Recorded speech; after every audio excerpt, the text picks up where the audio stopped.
হরে কৃষ্ণ, প্রিয় ভক্তবৃন্দ। জয় শ্রী গুরু গৌরাঙ্গ, জয় শ্রীল প্রভুপাদ। একবার যুধিষ্ঠির মহারাজ ভগবান শ্রীকৃষ্ণকে জিজ্ঞাসা করলেন, সামনে যে বৈশাখ মাস আসছে, অত্যন্ত গুরুত্বপূর্ণ বৈশাখ মাস, সেই বৈশাখ মাসের শুক্লপক্ষী একাদশীর নাম এবং এই একাদশীর মাহাত্ম্যটাই বা কি, কি এর ফলাফল। ভগবান যখনই একাদশীর বিষয়ে প্রশ্ন করা হয় অত্যন্ত সন্তুষ্ট হন। অতএব যুধিষ্ঠির মহারাজের প্রশ্ন শুনে ভগবান একটু মৃদু হাসলেন, হেসে বললেন, হে রাজন, এই একাদশীটির নাম হচ্ছে মোহিনী একাদশী এবং এটি অত্যন্ত গুরুত্বপূর্ণ। তুমি আজকে আমাকে যে প্রশ্ন করছো, সাক্ষাৎ ভগবান রামচন্দ্র একদা বশিষ্ঠ মুনিকে এই প্রশ্নই করেছিলেন এবং রামচন্দ্রের প্রশ্নের উত্তরে বশিষ্ঠ মুনি যা যা বলেছিলেন, এখন আমি তোমাকে সেই কাহিনী বলবো। এই বলে ভগবান শ্রীকৃষ্ণ এই মোহিনী একাদশীর মাহাত্ম্য পড়া শুরু করলেন এবং পূর্ব পুরাণে এই সমস্ত বিবরণ সুন্দরভাবে লেখা রয়েছে। ভগবান শ্রীকৃষ্ণ বলা শুরু করলেন ভগবান রামচন্দ্রের কাহিনী। এটা একটা অদ্ভুত সমাপতন, ভগবানের শ্রীমুখে ভগবানের কথা। এক ভগবান বলছেন আর এক ভগবানের লীলা, আর আমরা শুনছি। অহো ভাগ্য, আমরা কি ভাগ্যবান। তা শুনুন, খুব চিত্তাকর্ষক এই একাদশীর মাহাত্ম্য। রামচন্দ্র যখন বশিষ্ঠ মুনির কাছে এলেন, তিনি দণ্ডবত প্রণাম করলেন। কেন? ভগবান কেন প্রণাম করছেন? ভগবান দেখাচ্ছেন তার লীলার মাধ্যমে ঋষি মুনি সাধু সন্ত তাদের সাথে কেমন করে ব্যবহার করতে হয়, কেমন সদাচার পালন করতে হয়।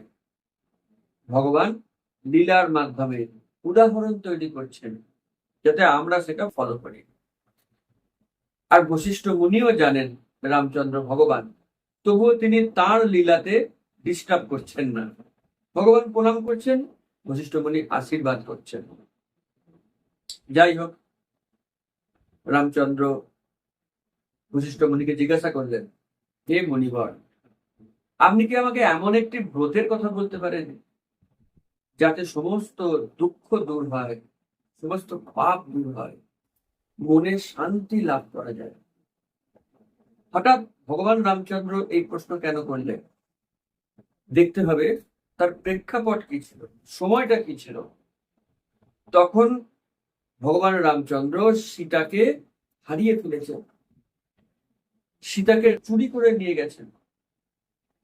সীতা হারানোর বেদনায় একজন আদর্শ স্বামী যেভাবে ব্যথাহত হয়, অশ্রুসিক্ত হয়, শোকাহত হয়, রামচন্দ্র এক্স্যাক্টলি আদর্শ স্বামীর আচরণ করছেন। মনে রাখতে হবে, রামচন্দ্র ছিলেন মর্যাদা পুরুষোত্তম। তিনি আদর্শ স্বামী, আদর্শ সন্তান, আদর্শ পিতা, আদর্শ রাজা, এই সব ভূমিকা পালন করেছেন। তাই রামচন্দ্র দেখাচ্ছেন যে তিনি সীতাকে হারিয়ে কত মর্মাহত। আসলে ভগবান কেমন করে কাউকে হারাতে পারেন? সীতা তার হৃদয়ের মধ্যে সবসময় রয়েছে, তিনি আমাদের দেখাচ্ছেন। এটাই লীলা। যখন রামচন্দ্র একটি ব্রতর কথা জিজ্ঞাসা করলেন বশিষ্ঠ মুনিকে, বশিষ্ঠ মুনি হেসে বলেই ফেললেন যে আপনি বলছেন কোন ব্রত করলে পাপ নাশ হয়? আরে আপনার নামটা মুখে নিলেই তো পাপ নাশ হয়। রাম, এই রাম নামের মধ্যে এত ক্ষমতা।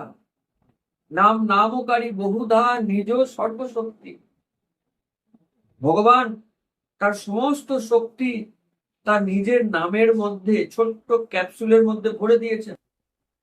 সেই নাম মুখে নাও, শক্তি লাভ করো।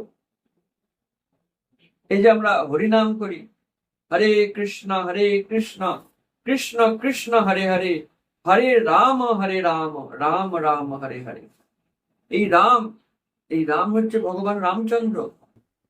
আবার এই রামকে আপনি ভগবান বলরামও বলতে পারেন, আবার কৃষ্ণও বলতে পারেন। তো যাই হোক, সেটা অন্য প্রসঙ্গ। তাহলে এই রাম নাম করলে সমস্ত পাপ দূর হয়ে যায়, অথচ রামচন্দ্র পাপ দূর করার ব্রত জানতে চাইছেন। আসলে ভগবান চান একাদশীর মহিমা সকলে জানুক, কারণ ভগবান একাদশীকে এই সেবা দিয়েছেন যাতে সমস্ত মানুষ একাদশী করার মাধ্যমে পাপ মুক্ত হয়ে ভগবত ধামে ফিরতে পারে। ভগবানের একটাই চিন্তা, আমরা কবে ভগবত ধামে ফিরব। আমাদের কোনো চিন্তা নেই, ভগবানের চিন্তা। অতএব একাদশীকে মহিমান্বিত করার জন্য রামচন্দ্র বশিষ্ঠ মুনিকে এই প্রশ্ন করলেন, আর বশিষ্ঠ মুনি কি উত্তর দেবেন সেটাও রামচন্দ্র তাকে শিখিয়ে দিয়েছেন। তাই বশিষ্ঠ মুনি বললেন, হে রাজন, সামনেই আসছে বৈশাখ মাসের শুক্লপক্ষের মোহিনী একাদশী ব্রত। চিন্তা কি, এই মোহিনী একাদশী ব্রত করুন, সকলকে নিয়ে একসাথে আমরা করব। তার ফলে একদিকে সমস্ত পাপ কর্মের ফল নাশ হবে, আর পাপ কর্মের ফল নাশ হলেই দুঃখ দূর হবে, কারণ পাপ কর্ম থেকেই তো আমরা দুঃখ পাই।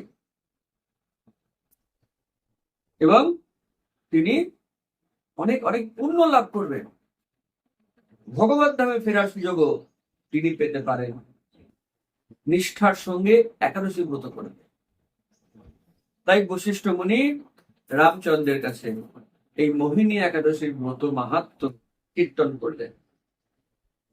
বশিষ্ঠ মুনি বলতে থাকলেন যে আপনি পাপ নাশের কথা বলছেন, আমি এখন যে মাহাত্ম্য বলবো সেই মাহাত্ম্য কেবল শ্রবণেই পাপ নাশ হয়, তাহলে একাদশী পালনে কি না হয়, কত কি হতে পারে।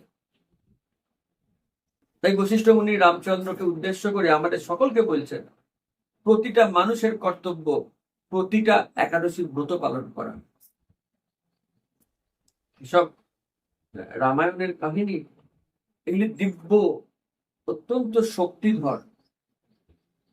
আপনি যদি রামায়ণ পড়তে চান, রামায়ণের কাহিনীও রয়েছে শ্রীমদ্ ভাগবতমে নবম স্কন্ধে। ভাবতে পারছেন, ভাগবতমের রামায়ণও রয়েছে, মহাভারত রয়েছে। ভাগবতমে ধ্রুব মহারাজ রয়েছে, প্রহ্লাদ মহারাজ রয়েছে। ভাগবতমে ভগবানের সৃষ্টি লীলাও রয়েছে, ভগবানের অন্তর্ধান লীলাও রয়েছে। কি চান আপনি, সব রয়েছে ভাগবতমে। আর সেই ভাগবতমের এখন অফার চলছে, এই পুরো মাস জুড়ে অফার, একেবারে 30 তারিখে নৃসিংহদেবের আবির্ভাব তিথি পর্যন্ত সম্পূর্ণ কুরিয়ার চার্জ ফ্রি, এবং মাত্র 5,000 টাকা ডাউন পেমেন্ট করলেই ভাগবতম আপনার বাড়িতে চলে যাবে, কুরিয়ার চার্জ ছাড়াই। বাকি টাকাটা আপনি পরে পরে দিলেই হবে। আর যারা 30 তারিখের মধ্যে ভাগবতমের নেওয়ার জন্য রেজিস্ট্রেশন করবেন, আমরা যে ফোন নাম্বারগুলো দিচ্ছি সেই ফোন নাম্বারে ফোন করে আপনি ভাগবতম বুক করতে পারেন বা সব তথ্য জানতে চাইতে পারেন। যদি আপনি 30 তারিখের মধ্যে ইনস্টলমেন্ট জমা দেন, অন্ততপক্ষে একটা ইনস্টলমেন্ট জমা দেন, তো আমরা আপনাকে ইস্কন মন্দিরে, পানিহাটি ইস্কন মন্দিরে ডাকবো, এবং সারাদিন সাধু সঙ্গ, কীর্তন, কৃষ্ণ প্রসাদ সব বিনামূল্যে পাবেন। এই দুর্লভ সুযোগটি হাতছাড়া করবেন না। সেই ভাগবতের মধ্যে আপনি রামায়ণের কাহিনী পাবেন, রামচন্দ্রের কাহিনী পাবেন, মহাভারত পাবেন। যাই হোক, আমরা মূল প্রসঙ্গে ফিরে আসছি। আসলে এগুলো এমন চমৎকার অফার, বলার লোভ সামলানো যায় না। বশিষ্ঠ মুনি বলছেন, অতি পুরাকালে সরস্বতী নদীর তীরে ভদ্রাবতী নামক একটি জনপদ ছিল। সেখানকার রাজার নাম ছিল ঋতিমান। আর সেই রাজার অধীনে একজন পরম বিষ্ণু ভক্ত সম্ভ্রান্ত ব্যক্তি ছিলেন, যার নাম ধনপাল। ধনপাল ভগবানের ভক্ত, তিনি জনকল্যাণে অনেক কাজ করতেন। কোথাও পুষ্করিণী খনন করতেন, কোথাও বিদ্যালয় স্থাপন করতেন, গরিব মানুষের উদ্ধার করতেন, কোথাও গাছ লাগাতেন। এরকম বিভিন্ন তিনি জনকল্যাণমূলক কাজ করতেন। অত্যন্ত সম্ভ্রান্ত, অত্যন্ত সাধু প্রকৃতির ব্যক্তি। তার 5 পুত্র ছিল।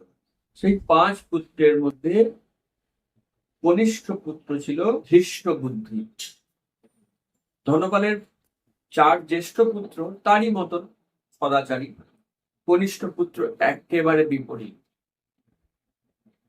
আমরা যে 4টে নিয়ম পালন করি, উনি গুনে গুনে 4টে নিয়মকে ব্রেক করতেন। মদ্যপান করতেন, অবৈধ স্ত্রী সঙ্গ করতেন, চুরি করতেন, মাংস খেতেন, মানুষের অকল্যাণ করতেন, এমনকি শাস্ত্র ধর্ম মানতেন না। দেবদেবী ভগবানের প্রতি তার শ্রদ্ধা নেই, নিজের পিতা মাতার প্রতিও শ্রদ্ধা নেই। তাহলে বুঝতে পারছেন, টপ টু বটম তার পাপে ভরা ছিল। এই ধৃষ্টবুদ্ধি সবসময় মদ্যপান করত, অসৎ সঙ্গ করত। তাকে আর সৎসঙ্গ কে দেবে? তার পিতা অতটা বুঝতে পারেননি তার কনিষ্ঠ পুত্রের কীর্তিকলাপ। কিন্তু একদিন চোখের সামনে তিনি যা দেখলেন, তিনি স্তম্ভিত হয়ে গেলেন। তার কনিষ্ঠ পুত্র একেবারে রাজপথে দিনের বেলায় এক বেশ্যার গলায় হাত দিয়ে নিঃসংকোচে হাঁটছে। নিজের পুত্রকে এইভাবে বেশ্যার সঙ্গ করতে দেখে ধর্মপালের মাথা হেঁট হয়ে গেল, তার গা হাত পা কাঁপতে লাগলো। তিনি অত্যন্ত মর্মাহত হলেন যে আমার মান সম্মান কিছু রইল, আমার পুত্রের এরকম পরিণতি কেমন করে হয়? কিন্তু তিনি ধৃতরাষ্ট্র ছিলেন না, তিনি স্নেহান্ত ছিলেন না, তিনি ছিলেন প্রকৃতই একজন আদর্শ পিতা। তাই তিনি এরকম কুলাঙ্গার কুসন্তানকে একটুও প্রশ্রয় দিলেন না। তিনি তাকে বললেন, তুমি এই মুহূর্তে ঘর থেকে বেরিয়ে যাও, তোমাকে আমি এই বাড়িতে আর থাকতে দেব না। এবং যাই বলা তাই কাজ, তাকে তিনি ঘাট ধাক্কা দিয়ে ঘর থেকে বের করে দিলেন। ধৃষ্টবুদ্ধি বেরিয়ে গেল, কি করবে? কিছু করার নেই। এখন খাবে কি? নিজে খেতে হবে, তার উপরে মদের পয়সা, বেশ্যাদের পয়সা কোত্থেকে আসবো? এখন তিনি একজন ধনী ব্যক্তির সন্তান, তার গলায় সোনার হার, 5 হাতে 5টা আংটি সব ছিল। তো ভাবলেন, ঠিক আছে, আমার তো অনেক সোনার গয়না আছে, এগুলো বিক্রি করে চলবে। হ্যাঁ, চললো। এগুলো বিক্রি করে কিছুদিন চললো। যতদিন চললো ততদিনই বেশ্যারা বন্ধুরা তার সঙ্গে ছিল। তারা যখন দেখলো পকেট ফাঁকা, তারা কেটে ফেলল। সে একেবারে নিঃসঙ্গ, একা হয়ে গেল। বেশ্যারাও সঙ্গে নেই, তার দুষ্ট বন্ধুরাও সঙ্গে নেই। এদিকে পকেট ফাঁকা, পেট তো মানে না, পেট তো খাবার চায়। ক্ষুধায় কাতর হয়ে সে চুরি করতে আরম্ভ করলো এবং ধরা পড়ল। রাজার প্রহরী অবাক হয়ে দেখলো ধনপালের ছেলে চোর। তাকে রাজা বললেন, ছেড়ে দাও, ছেড়ে দাও, পিতার সম্মানের কথা ভেবে ওকে ছেড়ে দাও। ছেড়ে দিল। সে ভাবলো, বাহ, বেশ তো মজা, আমার বাবার সম্মান আছে, আমার নেই, আমি চুরি করব, ছাড়া পেয়ে যাব। হ্যাঁ, ছাড়া পেল। 1বার 2বার 3বার সে ছাড়া পেল। 4বারের বার রাজা বললো যে না, ওর স্বভাব পাল্টাতে হবে, ওকে নিয়ে এসে ভালো করে ওষুধ দাও, কষাঘাত, তখনকার দিনে কষাঘাত করা হতো, চাবুকের প্রহার। প্রহরীরা তাকে আচ্ছাটি করে কষাঘাত করলো। যন্ত্রণায় সে শিউরে উঠল। সে ভাবলো যে না, চুরি করা আমাকে ছাড়তে হবে, নাহলে আবারই কষাঘাত। কোথায় যাব, কি খাবো? সে নিরুপায় হয়ে বনে প্রবেশ করে এবং বনের নিরীহ প্রাণীদের নিষ্ঠুর ভাবে হত্যা করে তাদের মাংস খেয়ে তার জীবন চলতে লাগলো। পেটটা হয়তো ভরল, মনটা কি ভরল? যে সারা জীবন রাজার মতন মানুষ হয়েছে, শহরে থেকেছে, একেবারে বনে একা, ঘর নেই, দুয়ার নেই, কোনো বন্ধু নেই, তার জীবনটা একেবারে মরুভূমির মতন হয়ে গেল, তার বাঁচার ইচ্ছা নষ্ট হয়ে গেল। সে তখন বনের মধ্যে ঘুরতে লাগলো, কোথায় একটু শান্তি পায়, কি করলে আমার মনের দুঃখ একটু কমে। তার কোনো জীবনের সুখ প্রীতি একটু ছিল, তাই ঘুরতে ঘুরতে ঘুরতে ঘুরতে সে কৌন্ডিন্য মুনির আশ্রমে এসে উপস্থিত হলো। আর সৌভাগ্যের ফলে সেই কৌন্ডিন্য মুনি তখন গঙ্গা স্নান করে ফিরছিলেন। এই দৃষ্টবুদ্ধি তার চরণে গিয়ে পড়ে গেল। কি করা যাবে, অত্যন্ত পাপী ব্যক্তিও অসহায় হলে সাধুর শরণ নিতে বাধ্য হয়। আর সেই তখন চরণে গিয়ে পড়লো কৌন্ডিন্য মুনির ঋষির বস্ত্র থেকে এক বিন্দু গঙ্গা জল তার শরীরে পড়লো।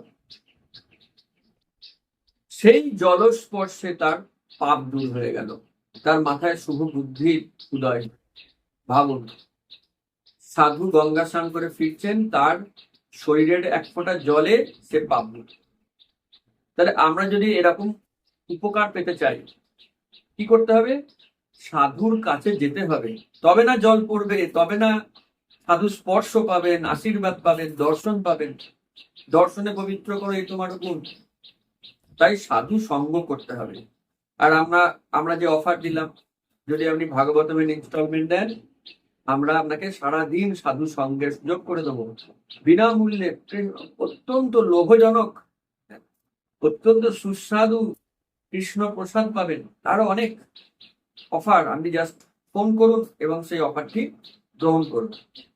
যাই হোক, ঋষিবর কৌন্ডিন্য ঋষি তাকে জিজ্ঞেস করলেন যে, বাছা, তোমার কি চাই, তুমি কেন এসছো? তখন দৃষ্টবুদ্ধি বললেন, আমি একটু শান্তি চাই, আমার হৃদয় অত্যন্ত রক্তাক্ত, অত্যন্ত দুঃখে কষ্টে, আমার জীবনে বাঁচার আর ইচ্ছা নেই, আমি অনেক পাপ কর্ম করেছি, এখন আমি এর থেকে রেহাই চাই, নিষ্কৃতি পেতে চাই। কৌন্ডিন্য মুনি তো ত্রিকালদর্শী, তিনি সব জানতেন। তিনি দৃষ্টবুদ্ধিকে বললেন, বৎস, সামনেই আসছে বৈশাখ মাসের শুক্লপক্ষের মোহিনী একাদশী, তুমি পাপের কথা কি বলছো? পর্বত প্রমাণ পাপ নিমেষে ভস্মীভূত হয়ে যায় এই মোহিনী একাদশীর পবিত্র প্রভাবে। তাই বৎস, তুমি একাদশীটি পালন করো, সারাদিন পারলে উপবাস করবে, আর সারা রাত্রি ভগবানের নাম করে কাটাবে। এইভাবে তুমি একাদশী পালন করো, তোমার জীবনে পরিবর্তন আসবে, তোমার কল্যাণ হবে, তুমি পাপ মুক্ত হবে। তো বশিষ্ঠ মুনি রামচন্দ্রকে পুরো কাহিনী বললেন, দিয়ে বললেন, হে রাজন, আপনি জিজ্ঞেস করেছিলেন কোন ব্রত করলে মনের দুঃখ কমে, পাপ কমে। এখন শুনলেন তো, মোহিনী একাদশী ব্রত করলে এই সব ফল লাভ হয়। সারা দুনিয়ায় মোহিনী একাদশীর মতন ব্রত নেই, বশিষ্ঠ মুনি বললেন। এবং তিনি বললেন, এই যে দৃষ্টবুদ্ধি মোহিনী একাদশী ব্রত করলো, কৌন্ডিন্য মুনি কথা শুনে সে দিব্য শরীর লাভ করে গরুরের পিঠে চড়ে ভগবান ধামে যাওয়ার সুযোগ পেল। এই বলে বশিষ্ঠ মুনি রামচন্দ্রের কাছে এই একাদশীর কাহিনীটি বলা শেষ করলেন। রামচন্দ্র খুব খুশি হলেন এই একাদশীর মাহাত্ম্য শুনে। এবং আপনারা যারা যারা শুধু শ্রবণ করলেন, সহস্র গোদানের ফল লাভ করলেন। অলরেডি আপনারা করে গেছেন, এরপর যখন আপনারা কাউকে কীর্তন করবেন বা ভিডিওটি শেয়ার করবেন, আরো আরো ফল। তো ভক্তগণ, অবশ্যই সকলে মিলে এই একাদশী পালন করুন এবং সকলকে একাদশীর কথা বলুন। যদি আপনি আমাদের চ্যানেলে নতুন দর্শক হয়ে থাকেন, অবশ্যই চ্যানেলটি সাবস্ক্রাইব করুন, লাইক করুন এবং কমেন্ট করে জানান কেমন লাগলো। সকল বন্ধুকে ভিডিওটি শেয়ার করুন। এখন একটু কাজ বাকি আছে, পালনের সময়। একাদশীটা কমপ্লিট হয় দ্বাদশীর দিন। নির্দিষ্ট সময়ের মধ্যে এমন কিছু দানা শস্য প্রসাদ গ্রহণ করতে হয় যেটা একাদশীর দিনে গ্রহণ করা নিষেধ। তো আমরা সেই সময়সীমা দিচ্ছি, আপনি দেখে নিন আপনার বাড়িটা এই সময়ের কোন স্থানের কাছে, আপনি সেই স্থানের টাইম টেবিলটা ফলো করবেন। আর যদি আপনি হরিবাসরের হোয়াটসঅ্যাপ গ্রুপে যুক্ত হয়ে থাকেন, তাহলে আপনাকে লিখতে হবে না, আমরা দশমীর দিনকে এই টাইমগুলো আবার দিয়ে দেবো। যদি আপনি এখনো আমাদের হোয়াটসঅ্যাপ গ্রুপে যুক্ত না হয়ে থাকেন, যে মোবাইল নাম্বারটা দিচ্ছি এখানে হয় মিস কল দিন অথবা হোয়াটসঅ্যাপ করে লিখুন, আমাকে যুক্ত করুন। বিনামূল্যে আমরা আপনাকে যুক্ত করব। আপনি সমস্ত রকমের ক্লাস করতে পারবেন সম্পূর্ণ বিনামূল্যে। ভাগবত ক্লাস, চৈতন্যমৃত ক্লাস, আরো অনেক ক্লাস, এবং সার্টিফিকেট পাবেন, কুইজে অংশগ্রহণ করতে পারবেন, আরো অনেক কিছু, সমস্ত রকমের আধ্যাত্মিক গাইডেন্স পাবেন। এই সুযোগটি হাতছাড়া করবেন না। আপনি নিজে আমাদের সঙ্গে যুক্ত হন হরিবাসরে, আপনার বন্ধু বান্ধবকেও যুক্ত করতে সাহায্য করুন। তো অনেক ধন্যবাদ পুরো ভিডিও শোনার জন্য। অবশ্যই কমেন্ট করবেন। তো আমরা এই ভিডিও এখানেই সমাপ্ত করছি। হরে কৃষ্ণ।